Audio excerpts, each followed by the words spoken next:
What's up, everyone? Welcome to this day in Philly sports history for May 14th, 2023. I'm your host, Jim Montgomery. First and foremost, happy Mother's Day to all the moms out there. Give your mom a hug, give your mom a call, go see her, high five, whatever you need to do. Grandma, aunts, whatever. Just happy Mother's Day to all the mothers out there, especially my beautiful wife, Abby, as well as my own mom, Karen, who both should be listening, but if not, I'll call you guys both. Well, I've already wished my wife a happy Mother's Day, but I'll call you later, Mom. But it is Game 7 as well. The Sixers have managed to hijack Mother's Day, and we might as well just jump right into it. I keep going back and forth on this, and the numbers don't support the Sixers winning. I mean, Doc is 17-32 in clinchers. He's lost 9 straight in the second round. We all know he's the only coach to lose multiple 3-1 leads. The Sixers are 6-11, dating back to when they were in Syracuse in Game Sevens. They're specifically 2-5 versus the Celtics. One of them did come on the road, though, and that was the 82 season when the crowd in Boston started chanting "Beat LA." The last time they played in a Game 7 was 2012. That was the year that Derrick Rose got hurt in the first game of that series, and the Sixers, as the 8 seed, beat the 1 seed. But they lost to the Celtics on the road in Game 7 that year. I mean, Joe is 0-2. We know what happened against Atlanta. And that Atlanta series, though, that's sort of what I'm hanging this on right now. Because this Sixers team is a much better team than that Hawks team that was led by Trae Young. Yeah, it was 5-on-4 for most of that Game 7 because Ben was disappeared and hiding. But I keep going back. No, this is no logic. This is just a feeling I have. And like I said, I felt this way a couple times during that Phillies run, felt this way during the Eagles Super Bowl run. There's just something about this team. I think you're going to see Joe come out and just dominate. I don't think this is going to be a blowout. I think this game today is going to be what I thought Game 6 was going to be completely honest. Boston's going to come out. The Sixers are one of the best come-from-behind teams anyway. The Sixers can't fall down by 16 in this game at all. But I could see Boston holding the lead and then things starting to come together. I mean, James Harden has done nothing but bounce back after bad games in this series, so I look for him to come out. He had an extra day rest. And also, let's be honest, he's playing for a contract. As much as everybody's saying, oh, well, he took less money this year, and there's the Houston rumors. I mean, this is what you're going to sign a player like James Harden for, is for moments like these. And if he can't come out and be consistent, I mean, somebody's going to give him the money, but is it going to be a team that's going to be a contender? I don't know. So I look for Harden to have a big game today because he's playing for the contract. And I'm seeing a lot of national people now really, really hammer Tobias. So I look for him. He needs to get his ass involved early. And somehow I think he will because I don't know. He's that X factor and he can't pout. He can't get in the way. He needs to get going early. And I think it's going to take all hands on deck to do it. But there's something about this team. Yeah, it could be fixed that they're going to want the Sixers or the Celtics Lakers in the NBA Finals. I don't know, but there's just something about this that I got a feeling. And again, this could be a lot of homerism coming out in me. Maybe it's denial. I'm not ready to see the process end because let's be honest, if this goes south today, that's the end of the process. It's over. And then you have a lot of work this offseason to do. But there's just something inside of me that can't say, and there's no logic to it. 100% no logic. I mean, I think Boston, they have a young coach. Is he going to be ready? You heard what Marcus Smart said, where they're kind of telling him what to do.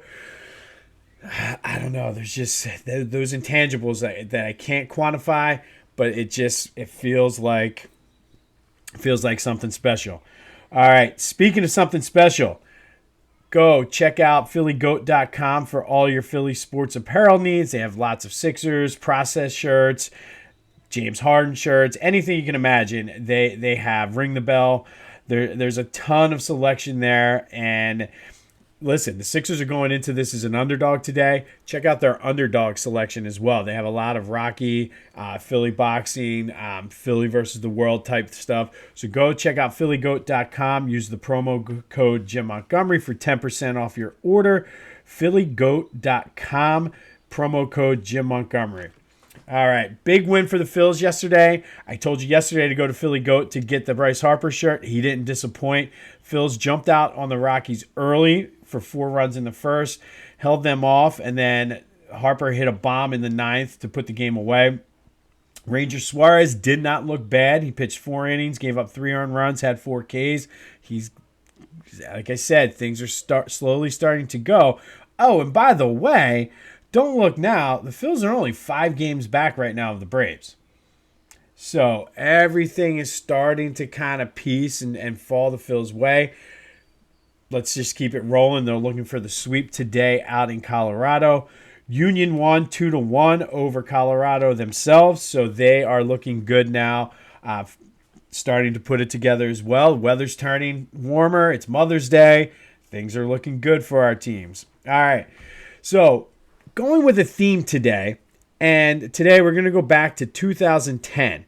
And this is also tying in with Sixers Game 7 today. But on this date, May 14th, 2010, the Flyers beat the Bruins 4-3 in Game 7 of the Eastern Conference Finals up in Boston, successfully completing the 3-0 comeback. They were down 3-0 in this series, came back and won it in 7. They actually went down in the first period 3-0 in this game before Van Riemsdyk, Scotty Hartnell, and Danny Briere and Simone Gagne all scored goals to give the Flyers the win. Michael Leighton, after a tough opening period, really shut down the Bruins. Obviously, the Flyers that year would go on to win the Eastern Conference before losing to the Blackhawks 4-2 in the Stanley Cup Finals. But they were able to pull it off. And I think this is very apropos for today. It's Game 7 up in Boston. This Sixers game today, trying to beat the Celtics in Boston, Game 7 to go to the Eastern Conference Final, is way less improbable than what the Flyers did back in 2010. So if the Flyers can do it in 2010 as a 7 seed, the Sixers can go in and do it as a 3 seed. That's all I'm saying. And as I mentioned, it's just, there's just a feeling. I got a feeling. And I know it sounds like the Black Eyed Peas, but I got a feeling. But today's Sixers Playoff Spotlight, called an audible on this one because I want to make sure I don't put negative vibes out there. And yes, I know that's a very old Philly thing to do, but I can't take any chances on Game 7. So we'll explain that later in the month. But for now, we're going to go back to sticking in the 2010 time frame. 2010-2011 Sixers, they went 41-41. They were 3rd in the division, 7th in their conference. Andre Iguodala was second team all defensive and all NBA defensive team. Elton Brand, they had a very balanced attack this year. They had a lot of guys averaging in that 12 to 15 point range. Elton Brand led the team with 15 points per game, 8.3 rebounds. Drew Holiday, 6.5 assists per game. This was a year Evan Turner was the number 2 overall pick, which looks like a miss, but if you look at the rest of that draft, that is who, I mean, obviously there were guys after that you can say, but he was the consensus number 2. Like, they got that draft right. The player just didn't pan out. Also on this team was Thad Young, Spencer Hawes, Lou Williams. Doug Collins was the head coach. A young Aaron McKee was one of the assistants. No shame in their game. They lost to LeBron James and the Heat 4-1.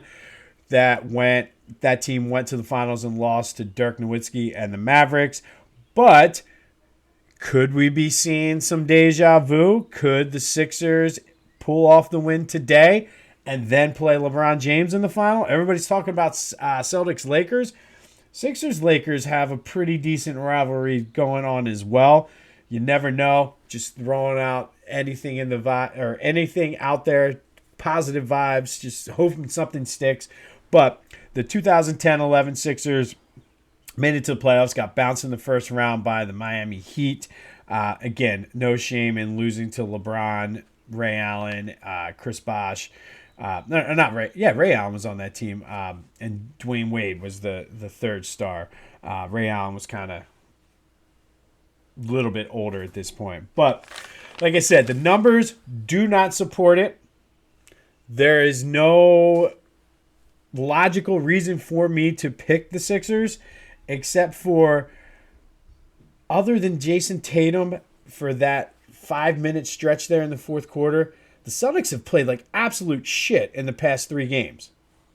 Just saying, like if you really look at it, and other than that, other than Tatum, and if we hit any shots, let alone some shots, any shot, that fourth quarter plays out completely differently. So, like, I'm looking, the second half of this series right now, if you want to start looking at some X's and O's, Sixers have been outplaying the Celtics. As shitty as they played the other night, they're outplaying them. So what we need is just all hands on deck. We need James Harden to have a bounce-back game, and somebody go put an APB out for Tobias, because we're going to need you too, Toby. But hopefully we're coming on, and we're happy and excited and looking forward to a matchup with the Heat, our old pal Jimmy Butler. But happy Mother's Day. This has been This Day in Philly Sports History. I'm Jim Montgomery. Don't forget to go to Philly GOAT, promo code Jim Montgomery. Go have yourselves a Sunday. Let's go Sixers. Hopefully we're playing that song. And until next time, I'll see you when I see you.